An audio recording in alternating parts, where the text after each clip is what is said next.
Jeremiah Johnson. That's my interpretation of the music in this movie. Anyway, I'm John Starr from MacMovieGuy.com, your favorite blind film critic, and today I am moving forward with my I Miss Robert Redford retrospective, and we're doing Jeremiah Johnson, which doesn't have audio description. I found it on Tubi.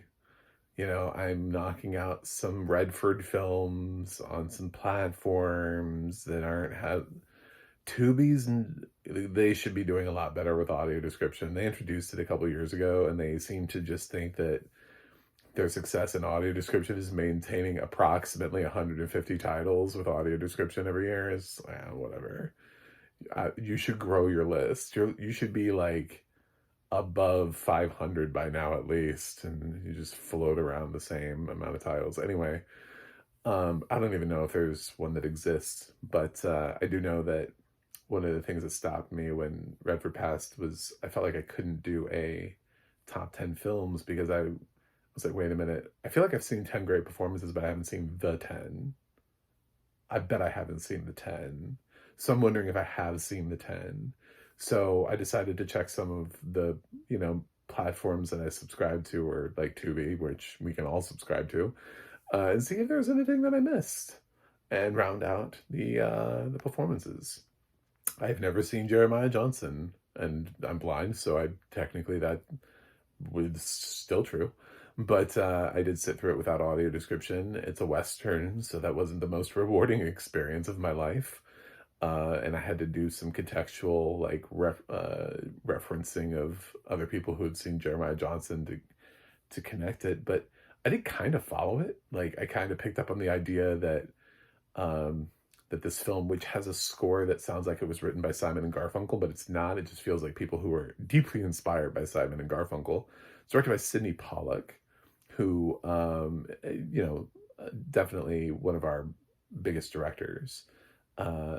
With, this actually got a Cannes Palme d'Or nomination in 1972, which is intriguing. I'm intrigued.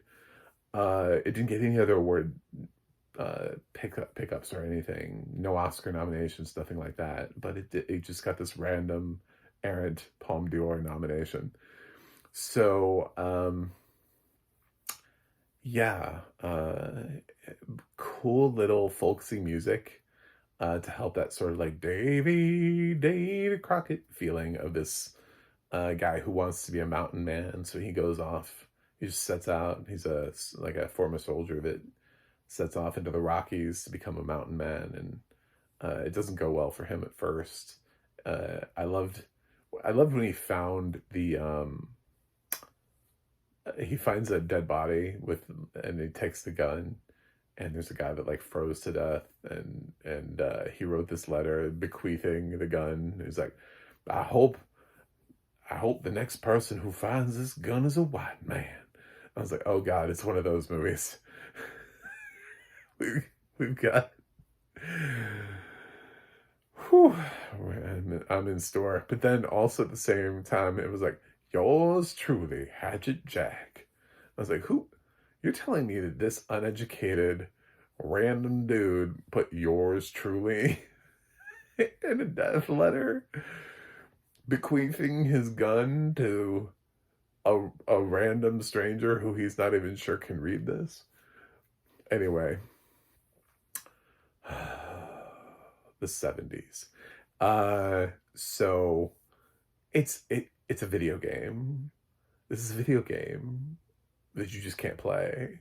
So Robert Redford is York. You're playing as Jeremiah Johnson, and he looks like Robert Redford. And you're going to go through a whole bunch of quests along the way. He's going to meet up with different people. He's going to learn how to do things. He's going to experience different things. He's going to have to, survive the cold, build a fire. He's going to have to learn how to defeat a bear from Bear Man. I don't know. He had a name or something like that. From Bear Guy. You're going to interact with different Indian tribes, and some of them it results in different things, and people we're gonna do some scalping, you know, because it's westerns, of course, there's scalping, and you know, you'll see people who different depictions of the native populations. Flatheads made me uncomfortable. I was like, it's a weird thing. We're gonna move away from, hopefully. But yeah, he just kind of bounces around from thing to thing, and eventually later on, it'll just be like him, this mute kid that he picked up when he encounters. There's there's this sort of like, it's just like a mother and a kid who have been left, who are like the last ones remaining from, well, basically the last ones remaining from this siege that left their people dead, and the boy went mute from seeing the trauma of the event, and so the mother wants Jeremiah to take him with them. So he names the kid Caleb, because the kid's not talking anyway, and just takes this kid Caleb with him, this mute kid, adopts Caleb, and they go forth. And then later on, he trades a bunch of scalps to a bunch of Blackfoot scalps, Sioux, I don't know, one of the tribes, to the Flathead tribe, who are Christian and speak sort of French. It's weird. I'm trying so hard to follow this. So, and he trades the scalps for a woman. Because, again, makes sense. Why not? That's what, that was the barter system. So I think there was something in there about how the way that their culture is that if you trade, he has to trade with something greater or something like that. I don't know. Like he can't be, you can't give him more than what he can give you back. So luckily he has a woman to give to Jeremiah. So Jeremiah rides off with a Native American woman and a mute kid, and they build a cabin in the mountains. And then the army comes and recruits Jeremiah for a mission. It's literally like it's like going from mission to mission, but it's also one of those video games where it frustratingly could be a 2-player game, because you keep picking up like a second person that rolls with you, but they don't stay with you the whole time. You know, they don't, and then you get like a different person who rolls with you, and then, well, that person leaves, and then you get a different person that rolls with you, and then that person leaves. You know, it's one of those games. So that's what Jeremiah Johnson is it's going from checkpoint to checkpoint to checkpoint, and then in the end you beat the game, and hooray, you know, he makes peace, and then the song plays again, and it's like Jeremiah Johnson. I liked it. It's kind of cheesy, it's kind of corny, but some of these westerns are kind of cheesy and kind of corny when you think about it. Like last year I watched Rio Bravo for its anniversary year, and I know that we've put that in like the National Film Registry, but I thought that film was so funny because there are these long sequences, because they cast like 2 people who are known for singing in the cast, so they just sit there and they sing full musical numbers, but it's not a musical. So they have like these campfire scenes where these talents that are known for singing get to just sing the entire song of something. And it's just worked into the movie, are these long musical sequences. So yeah, Redford had already made Butch Cassidy and Sundance Kid, so he had already been sort of welcomed into the Western world through that a little bit. You know, ability to ride a horse, those kind of things. That was a huge hit at the box office. So a couple of years later, he's making this, and trying to prove that he's still a matinee idol and a box office star. And I don't know, I think he carries the movie. I don't think this is a film that people talk about a lot, and I wonder how many people, when they sat down and thought about Redford's great performances, put Jeremiah Johnson in the top 10. But I'm happy I saw this. Like, I'm not mad at all. Like, it was fun. I could see, I was trying to think about in 1972 would I have liked this. I was like, yeah, I think I would have. I could see this being sort of a very accessible sort of like summer film that everybody could watch and everybody would get behind. It's very sort of embracing the ideas of American heroism in the West, that stuff that we like so much to talk about in terms of like Davy Crockett and Daniel Boone and reminisce about, and all of our westerns are sort of based on these ideas. It embraces all that, and it's directed pretty well because I mean Sidney Pollack's not a slouch.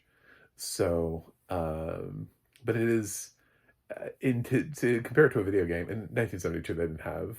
Let's be honest, like that wasn't a thing. So it's just funny how video games have come along, and now Jeremiah Johnson feels like a video game if you watch it now. But 1972, you would have just been like, well, this is episodic.